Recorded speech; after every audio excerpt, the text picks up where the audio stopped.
मस्त रटरट शिजतोय हा वाफवड्यांचा रस्सा. रटरट शिजतोय, रंगही भारी आलाय आणि हे बघा कसला मस्त दिसतोय. तर हा आहे वाफवड्यांचा रस्सा. म्हणजे उन्हाळ्यामध्ये बऱ्याचदा भाजी नसते किंवा जरी भाजी असली ना, ती भाजी अशी खावीशी वाटत नाही, काहीतरी वेगळं खावेसं वाटतं. उन्हाळ्यात नेहमीच वाटतं की काहीतरी असं चमचमीत असावं. मग अशा वेळी आपल्याला वाफवड्यांचा रस्सा करता येतो. करायला एकदम सोपा आहे आणि आपल्या घरातल्या मसाल्यांमध्ये तयार होतो. चवीला एकदम भारी लागतो. बघायची रेसिपी तर व्हिडिओ शेवटपर्यंत बघा. आवडला तर लाईक करा आणि अशाच रेसिपीजसाठी चॅनलला सबस्क्राईब करा. नमस्कार, सरिताच्या स्वयंपाकघरात म्हणजेच आपल्या सरिताज किचनमध्ये आज आपण काय करतोय तुम्हाला समजलंय. वाफवड्याचा रस्सा करायला एकदम सोपा आहे. उन्हाळ्यामध्ये भाज्या एकतर येतातच कमी, त्यात पण आहे त्या भाज्या खायला नकोसं वाटतं. मग यावेळी काहीतरी असं वेगळं चमचमीत खावंसं वाटतं, त्यावेळी आपण हा रस्सा करू शकतो. याला कोणत्याही भाजी असण्याची गरज नाहीये. रेसिपीला सुरुवात करूया.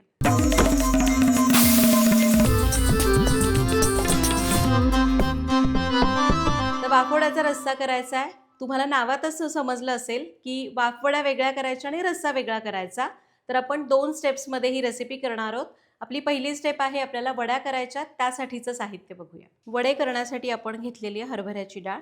तर अर्धी ते पाऊण वाटी हरभऱ्याची डाळ स्वच्छ धुवून रात्रभर भिजू घातली होती. त्याचबरोबर लागतील 3-4 हिरव्या मिरच्या, इंचभर आलं, 10-12 लसूण पाकळ्या, थोडीशी चिरलेली कोथिंबीर, अर्धा चमचा जिरं, पाव चमचा ओवा, पाव चमचा हळद आणि चवीप्रमाणे मीठ.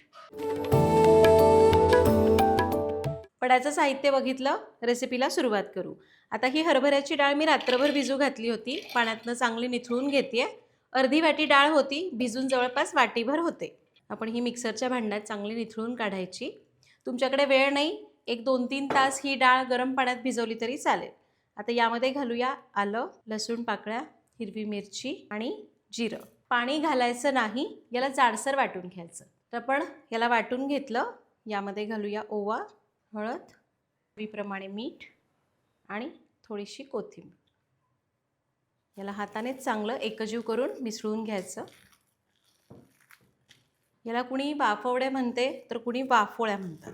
आणि आपल्या महाराष्ट्रातल्या प्रत्येक भागामध्ये, मी तर म्हणते महाराष्ट्रातच काय भारतामध्ये बऱ्याच भागांमध्ये उन्हाळ्यामध्ये अशाच अनुषंगाचे वेगवेगळे पदार्थ केले जातात.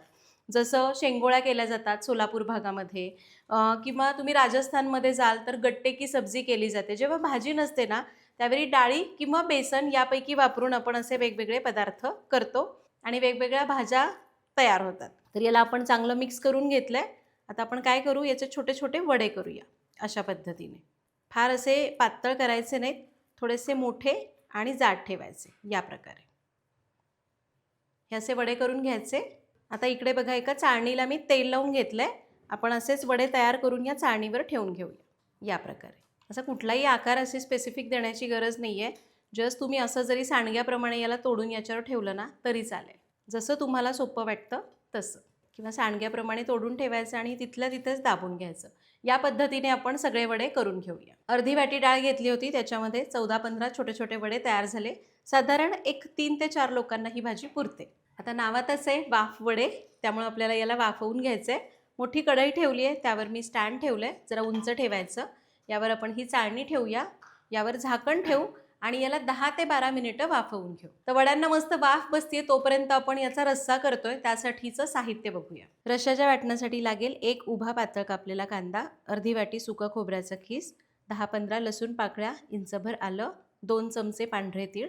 फोडणीसाठी आपण वापरतोय अर्धा चमचा मोहरी, अर्धा चमचा जिरं, पाव चमचा हिंग, 1 चमचा बेडगी मिरची पावडर, 2 ते 3 चमचे कांदा लसूण मसाला आणि चवीप्रमाणे मीठ. साहित्य बघितलं, रेसिपीला सुरुवात करू. तर पहिल्यांदा आपल्याला याचं छोटंसं वाटण करायचं. छोटं नाही, तसं बरंच काही काही घालायचं आहे, पण साधं सोपं आहे. तर कढई तापत ठेवली, त्यामध्ये आपण 2 चमचे तीळ घालूया. हे तीळ छान चटचटेपर्यंत भाजायचे. आमच्या घरात तर खोबरं आणि तीळ आणि शेंगदाणे ह्या 3 गोष्टी महिन्यासाठी जेवढ्या लागतात तेवढ्या भाजून ठेवल्या जातात. आता गॅस कमी करूया, म्हणजे मग तीळ करपणार नाहीत. लोखंडी कढई आहे, मस्त घमघमाट सुटलाय. तीळ मस्त टपोरे झालेले आहेत, काढून घेऊया. आता सुक्या खोबऱ्याचा नंबर, हे पण छान असं मंद आचेवर खरपूस भाजायचं. आणि बरेच जण विचारतात की ताई तू ड्रेस कुठून घेतेस. मी ज्यांच्याकडनं ड्रेस घेते ना त्यांचे डिटेल्स मी कमेंट्समध्ये देते. तुम्ही कॉल करा, विचारा. डायरेक्ट जाऊन घ्यायचं आहे का ऑनलाईन घ्यायचं आहे तुम्ही विचारू शकता. तर खोबरं बघा मस्त असं एकसारखं सोनेरी रंगावर झालंय. लोखंडाची कढई असेल ना तर पटापट स्वयंपाक होतो आणि भाज्यांना ना रंग पण चांगला येतो. काढून घेऊया. आता यामध्येच कांदा घालू. मी आधी काय करायचे, थोड्याशा तेलात मग कांदा घालायचे. मला कोणीतरी कमेंटमध्ये सांगितलं होतं की ताई कांदा आधी कोरडाच थोडा वेळ भाजायचा आणि मग तेल घालायचं, म्हणजे कांदा चांगला भाजला जातो आणि लवकर भाजला जातो, आणि ते खरंच आहे. आता मी काय करते, 2 मिनटं कांदा भाजते आणि मग थोडंसं तेल घालून परत भाजून घेते.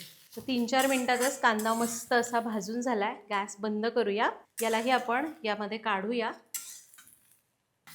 आणि संपूर्ण गार झालं की याला बारीक करून घेऊ. तर आपलं हे सगळं भाजलेलं जिन्नस गार झाले. याला मिक्सरच्या भांड्यात काढूया. यामध्येच घालूया लसूण, आलं आणि थोडी कोथिंबीर. थोडंसं पाणी घालायचं आणि याला बारीक करून घेऊ. एकदम पेस्ट करायची. आणि हे घ्या, आपलं वाटण तयार झालेलं आहे. वाटण झालंय. रस्सा करायच्या आधी एकदा वड्यांकडे बघूया. तर वाटण होईपर्यंत 10-15 मिनटं झाली. बघूया.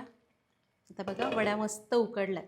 असं बघायला गेलं ना तर हे बघा अशा व्यवस्थित घट्ट झालेल्या आहेत. वड्या छान उघडल्या हे ओळखायचं कसं? ढोकळा बिकळा कसा बघतो आपण, सुरी वगैरे रोवून बघायची. या घट्ट पण होतात आणि काय होतं, चिकटत नाही. आपण गॅस करूया बंद. याला बाहेर काढूया आणि लगेच रस्सा करायला. वड्या काढल्या, आता करूया रस्सा. त्यासाठी कढईमध्ये घेऊया 3 टेबलस्पून तेल. आणि हे आपलं सरिताज किचनचं लाकडी घाण्याचं तेल आहे, जे शुद्ध पारंपरिक आहे, ज्यामध्ये आपण केमिकल्स वापरत नाही. एकदा जरूर वापरून बघा. ऑर्डर करण्याची लिंक डिस्क्रिप्शन बॉक्समध्ये दिलेली आहे. तेल गरम झालं. यामध्ये घालूया अर्धा चमचा मोहरी. मोहरी छान तडतडून द्यायची. मोहरी तडतडली, जिरं घालूया, हिंग, थोडासा कढीपत्ता आणि तयार केलेलं वाटण. आता हे वाटण मस्त असं परतून घेऊया. एक 3-4 मिनटं चांगलं तेल सुटेपर्यंत वाटण परतायचं. तर वाटण छान तेल सुटेपर्यंत परतलं. आता मसाले घालू. मिरची पावडर, कांदा लसूण मसाला, मीठ चवीपुरतं, थोडी कोथिंबीर घालूया आणि थोडं पाणी. सुरुवातीला थोडं पाणी घालू म्हणजे मसाले करपत नाहीत, छान परतले जातात. आता याला 2 मिनटं परतून घेऊया. मसाले घालून थोडं पाणी घालून परतला. आता बघा रंग मस्त आला आहे. आता यामध्ये घालूया पाणी. रस्सा करायचा आहे, भरपूर पाणी घालू. मिक्सरचं भांडं चांगलं खंगळून घालायचं, वाया घालवायचं नाही वाटण. याला मिक्स करून घेऊया. आता या ज्या वड्या याच्यामध्ये टाकल्या की नाही, की मग हा आणखी थोडासा दाटून येतो. त्यामुळे सुरुवातीला इतकं घट्ट ठेवायचं नाही. आणखीन पाणी घालूया. जवळपास 2 कप पाणी मी घातलं एकूण. हे बघा इतपत पातळ ठेवलेलं आहे. तुम्हाला एकदम पातळ रस्सा हवा आहे, आणखीन पाणी घाला. मी इतकंच घालणार आहे. पाणी घातलं, सगळं घातलं आहे. आता खळखळून उकळी आणूया.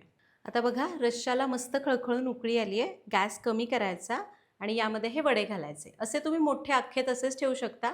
मी काय करते, याचे 2 तुकडे करून घालते, म्हणजे खायला आणि वाढायला सोपं पडतं. किंवा तुम्ही करतानाच यापेक्षा लहान वडे केले आणि डायरेक्ट सोडले तरी चालतील. गॅस कमी करू आणि या उकळत्या रश्श्यामध्ये वडे सोडू. आता या वड्या याच्यामध्ये सोडल्या. याला एकदा चांगलं हलवून घ्यायचं.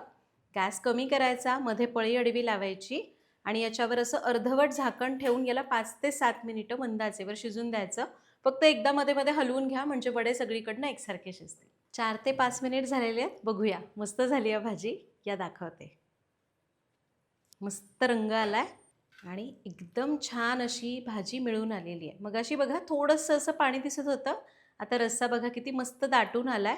कारण आपण याच्यात वडे सोडतो ना, तर त्याचं थोडंसं पीठ याच्यामध्ये सुटतं आणि रश्श्याला छान दाटसरपणा येतो. तुम्हाला पातळ करायचं आहे तर आणखी थोडंसं पाणी तुम्ही सुरुवातीलाच वाढून पातळ करा, किंवा आत्ता वाटतंय खूप घट्ट झालं तर थोडं गरम पाणी घाला. यावर घालूया चिरलेली कोथिंबीर.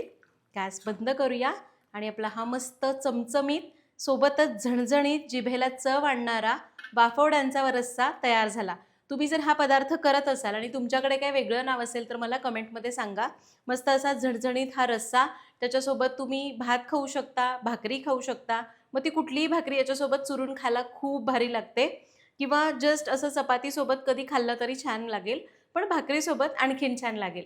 तर तुम्ही सुद्धा ही रेसिपी नक्की करा. भाजीला काही सुचत नसेल तर अशा पद्धतीने ही रेसिपी करता येईल. करून बघा, कमेंटमध्ये सांगा. भेटूया पुढच्या भागात. धन्यवाद.